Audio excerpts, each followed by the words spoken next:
terjadinya perdagangan internasional yang mana untuk saling melengkapi kebutuhan masyarakat di suatu negara tersebut. Yang kedua yaitu perbedaan sumber daya manusia. Yang ketiga, keuntungan dari adanya spesialisasi, perbedaan teknologi dan kemampuan negara memproduksi barang atau jasa. Yang selanjutnya itu faktor penghambat perdagangan internasional.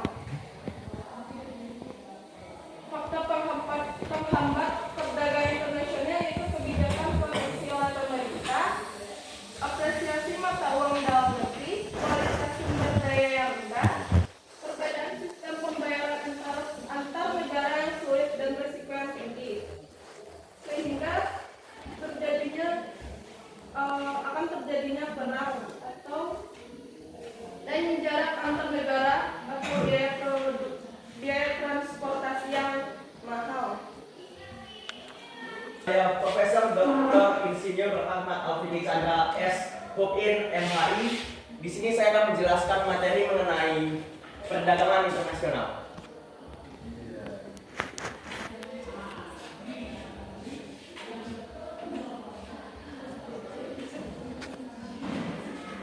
Nah, perdagangan internasional. Perdagangan internasional itu hampir sama dengan perdagangan kita pada umumnya yang kita temui di pasar-pasar. Bedanya di sini cakupannya internasional, berarti cakupannya itu antar negara atau dunia. Nah, jadi nggak ada bedanya antara berdagang di pasar masyarakat dengan perdagangan internasional. Perbedaannya hanya di bagian cakupannya, ini internasional. Dan kegiatan perdagangan internasional itu ada dua, ekspor dan impor. Impor itu mendatangkan barang dari negara luar ke negara dalam atau negara kita, dan ekspor itu kita yang mengirimkan barang dari negara kita ke negara lain, seperti itu. Dan perdagangan internasional itu punya beberapa faktor pendorong.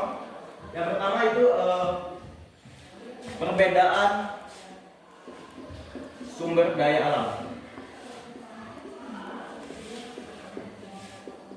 Nah, misalnya ya, di Indonesia kan, Indonesia itu nggak bisa kita itu menanam misalnya kurma gitu. Itu karena perbedaan iklim. Nah, dengan adanya perdagangan internasional, kita bisa mendatangkan kurma misalnya dari Saudi Arabia. Jadi, dengan perbedaan sumber daya alam, itu menjadi faktor pendorong yang bisa mendorong terjadinya kegiatan perdagangan internasional. Kedua itu ada perbedaan selera.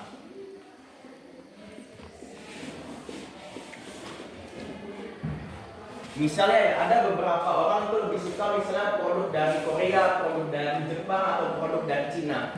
Nah, itu disebabkan oleh perbedaan selera tiap orang. Mungkin ada orang yang suka dengan barang dari Korea misalnya. Nah, jadi dia lebih ingin mengkonsumsi barang dari Korea tersebut. Nah, dengan adanya perdagangan internasional, kita bisa memperoleh barang yang bersumber dari negara lain, dari negara yang kita sukai. Misalnya kita suka sama negara Korea misalnya ya, kita suka sama produknya. Nah, dengan adanya perdagangan internasional, kita bisa memperoleh barang yang kita sukai tersebut. Selanjutnya yang ketiga, perbedaan teknologi.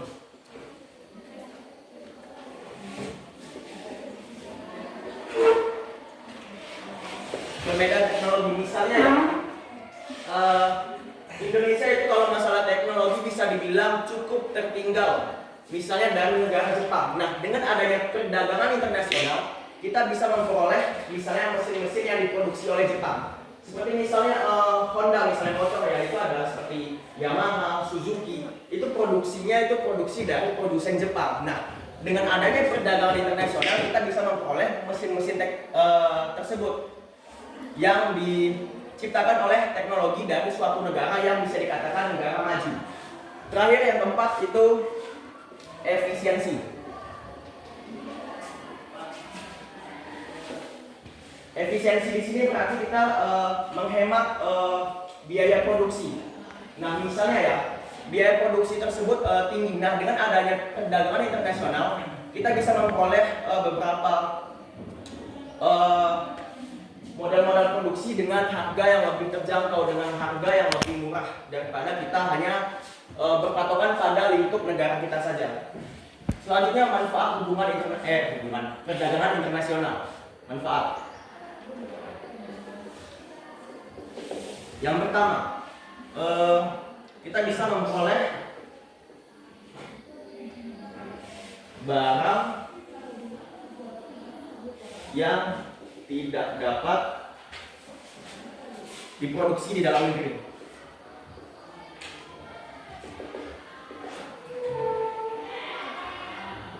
Misalnya seperti yang saya contohkan tadi, seperti misalnya tanaman kurma.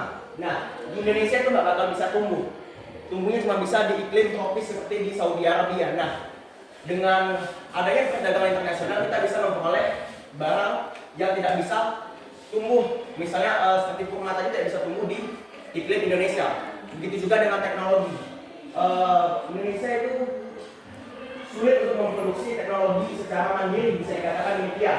Nah, dengan adanya perdagangan internasional, kita bisa memperoleh beberapa misalnya bahan-bahan mesin dan sebagainya. Selanjutnya yang kedua itu bisa memperluas pasar.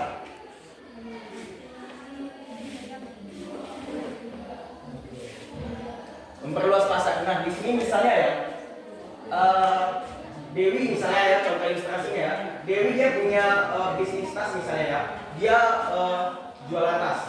Nah, dengan adanya perdagangan internasional, Dewi bukan hanya bisa menjual tas di Indonesia saja, tetapi dia juga bisa mencakup ke negara lain.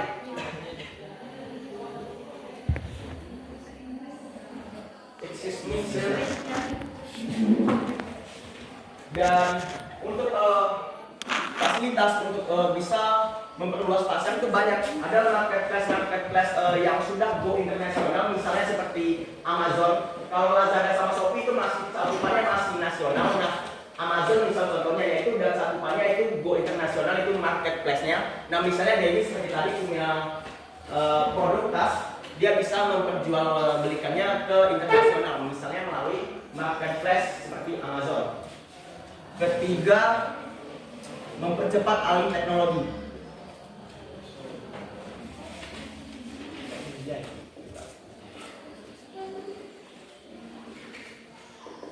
Seperti yang teman-teman miliki saat ini, ponsel seluler, ini kalau nggak ada perdagangan internasional kita nggak bakal bisa menggunakannya. Indonesia itu belum bisa sepenuhnya memproduksi ini. Nah, seperti misalnya yang teman-teman kenal seperti dengan brand Redmi, Xiaomi, itu produsen dari China. Nah, dengan adanya perdagangan internasional, kita bisa memperoleh ponsel seluler yang kita pakai saat ini. Itu merupakan transfer teknologi dengan mempercepat alih teknologi dari negara yang sudah maju bisa memproduksi teknologinya sendiri ke negara berkembang seperti kita, Indonesia. Selanjutnya yang keempat, sebagai sumber penerimaan negara.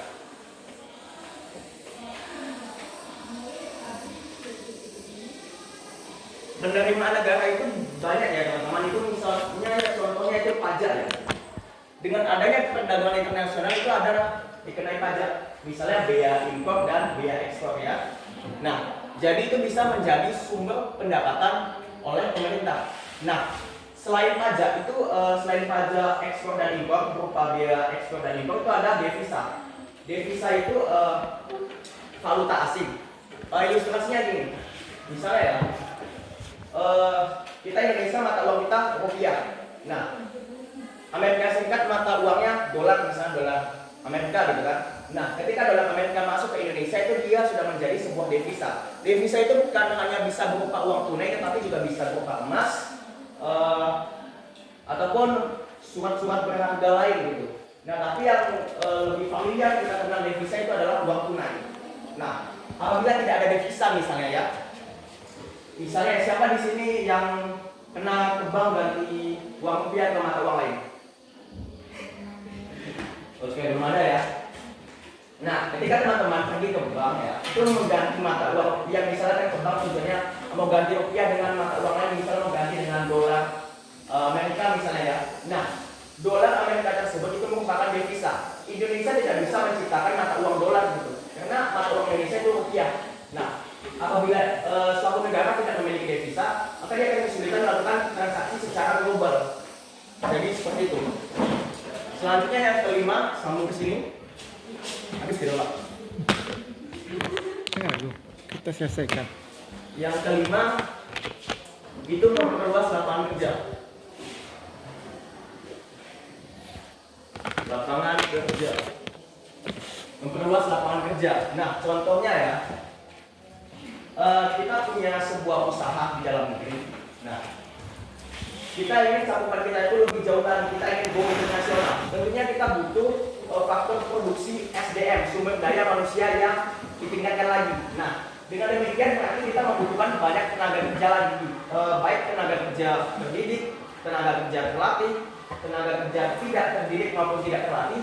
Itu akan kita butuhkan sebagai penunjang faktor produksi. Nah, jadi untuk bisa mencapai internasional ini kita membutuhkan SDM. SDM ini sumber daya manusia. Jadi kita butuh tenaga kerja. Nah, dengan adanya perdagangan internasional kita membuat suatu bisnis yang go internasional, kita memberikan kesempatan kepada banyak orang untuk bisa bergabung bersama kita, untuk bisa bekerja bersama kita. Dengan demikian kita bisa dikatakan mengurangi pengangguran yang ada.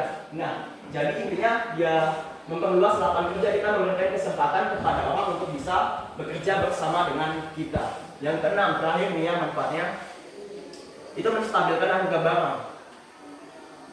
Menstabilkan harga barang. Ya, misalnya ya, apabila contohnya ya ilustrasinya daging di Indonesia. Daging sapi di Indonesia misalnya mahal gitu ya. Nah, pemerintah akan berupaya bagaimanapun caranya itu mendatangkan daging impor. Nah, dengan mendatangkan daging impor otomatis harga daging sapi itu akan kembali stabil. Nah, begitulah manfaat perdagangan internasional di bagian menstabilkan harga barang. Selanjutnya kita beralih ke faktor penghambat. Faktor penghambat itu ada 3 ya di sini ya. Penghambat. Yang pertama itu keamanan. Keamanan, misalnya ya, kita punya sebuah produk, kita jual ke negara yang sedang perang. Apakah itu merupakan suatu hal yang baik? Tentu saja tidak. Misalnya ya, Rusia ini contoh ya, Rusia sama Amerika misalnya di perang gitu ya. Masanya kita ke medan perang kita jual itu ya nggak mungkin kan? Nah, maka dari itu kita cari itu negara yang keamanannya itu baik. Sulit apa yang kita lakukan. Selanjutnya yang kedua, kebijakan pemerintah suatu negara.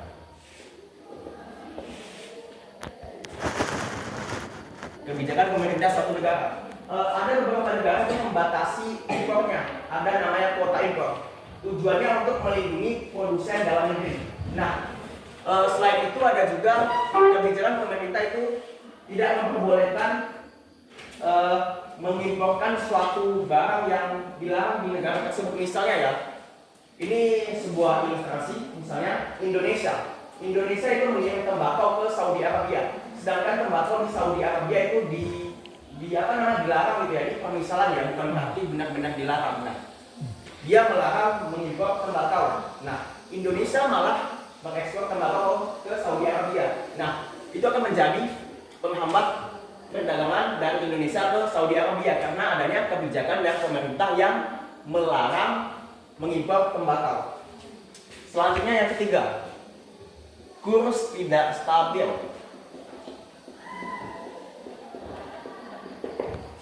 Kurs tidak stabil, ya.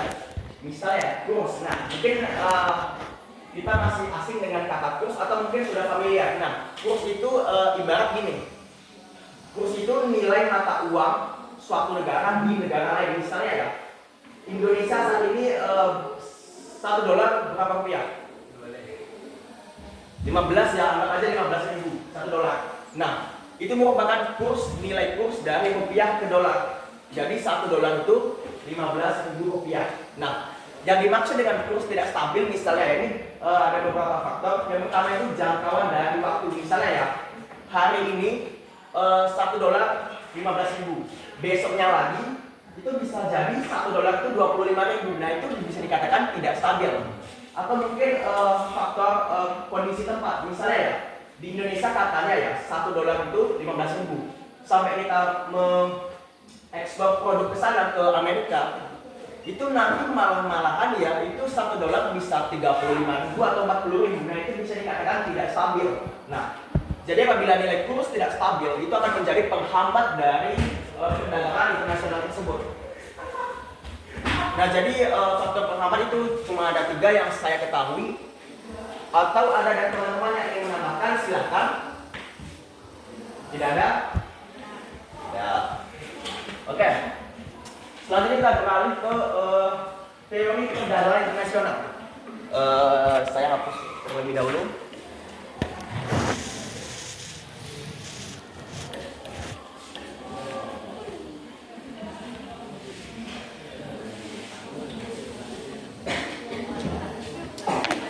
Teori perdagangan internasional itu ada 2. Yang pertama kita bahas teori klasik.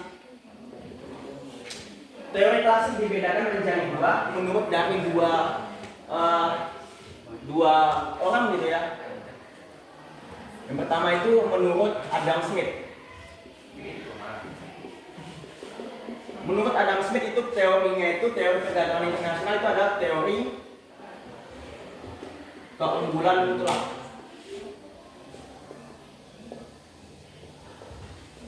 Misalnya gini ya.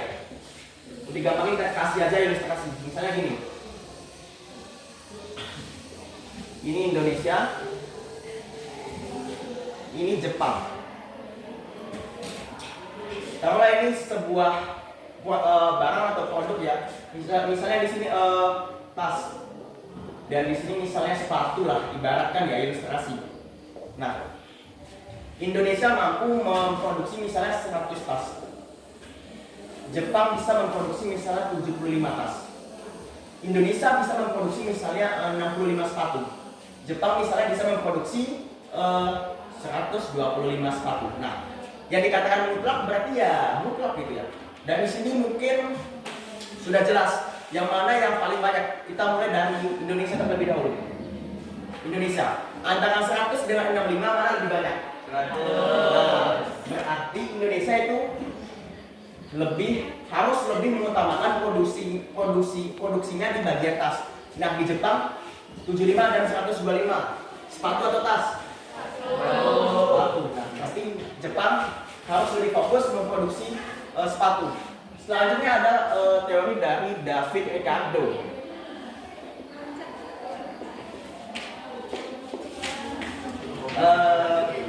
Bentar.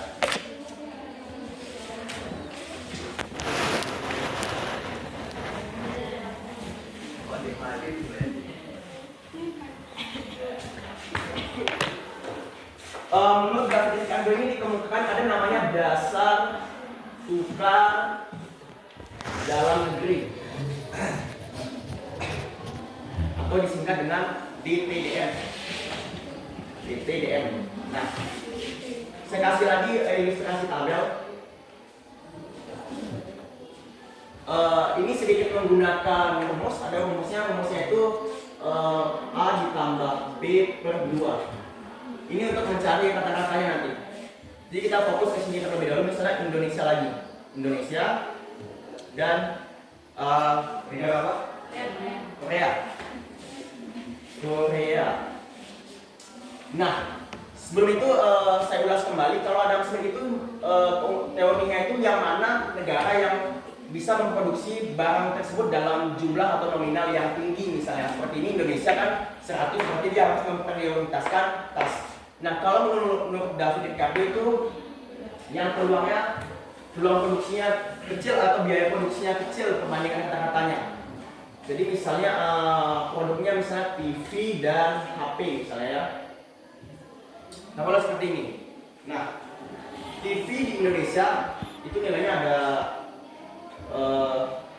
berapa misalnya? 500. 10 kali. Oke. 10 atau mungkin HP 50. Ini misalnya 100 ya. Kita yang satunya 10. Oke, nah untuk mencarinya kita menggunakan rumus ini. A tambah B per 2. A nya bisa TV ini sebagai A, ini B. Nah, jadi untuk mencari DPDN ini rumusnya. Jadi DPDN sama dengan ibaratnya gini ya, A tambah B per 2. Nah, misalnya kita mulai dari Indonesia terlebih dahulu di bagian TV. Yang ini. Berarti 10 tambah 50 dibagi 2. Nah, ini nggak harus dijumlahkan, sebenarnya ini dibagi ini dengan ini dengan ini. 10 dibagi 2, 5. Selanjutnya 50 bagi 2, 25.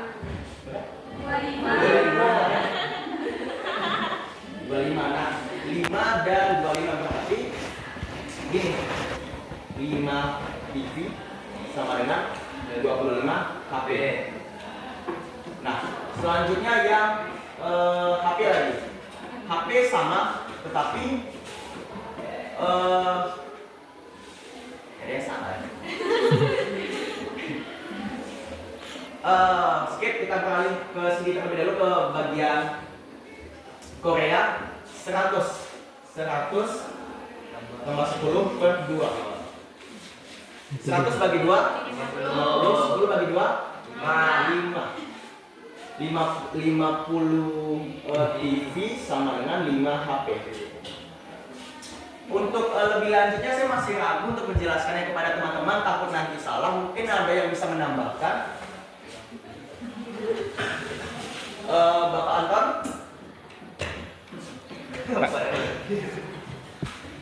Ya mungkin cuma ini bisa saya jelaskan sampai sini doang. Untuk selanjutnya saya masih ragu dengan gimana cara menghitungnya gitu.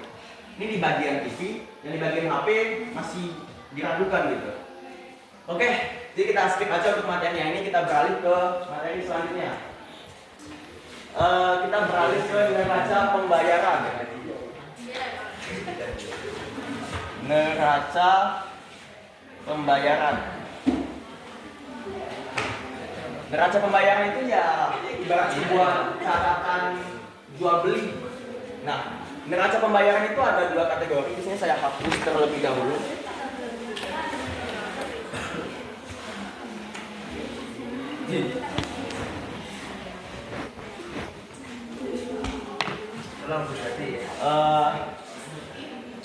Ada yang pertama itu neraca apa di buku yang pertama? Neraca perdagangan. Neraca berjalan.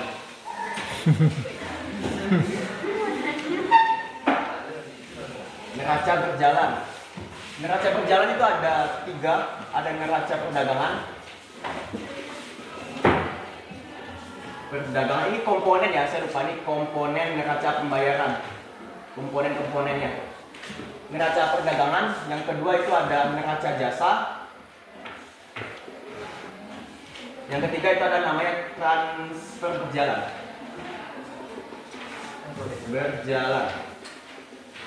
Nah, neraca perdagangan dengan neraca jasa itu gampang menyimpulkannya. Kalau perdagangan itu berarti dia itu barang gitu. Kalau jasa ya jasa. Kalau jasa ini contohnya seperti di Indonesia itu ada namanya TKI, Tenaga Kerja Indonesia. Berarti dia menggunakan jasa suatu negara, misalnya TKI Indonesia ke Jepang misalnya. Berarti Jepang menggunakan jasa dari Indonesia gitu, TKI-nya gitu. Nah, kalau yang barang sih dapat gampang aja sebutnya, misalnya suatu produk gitu. Nah, yang transfer berjalan ini bisa berupa hibah. Ada yang tahu apa itu hibah? Hadiah. Hibah itu bisa berupa donasi atau hadiah dari negara lain ke negara kita. Misalnya ya, Jerman mendonasi Indonesia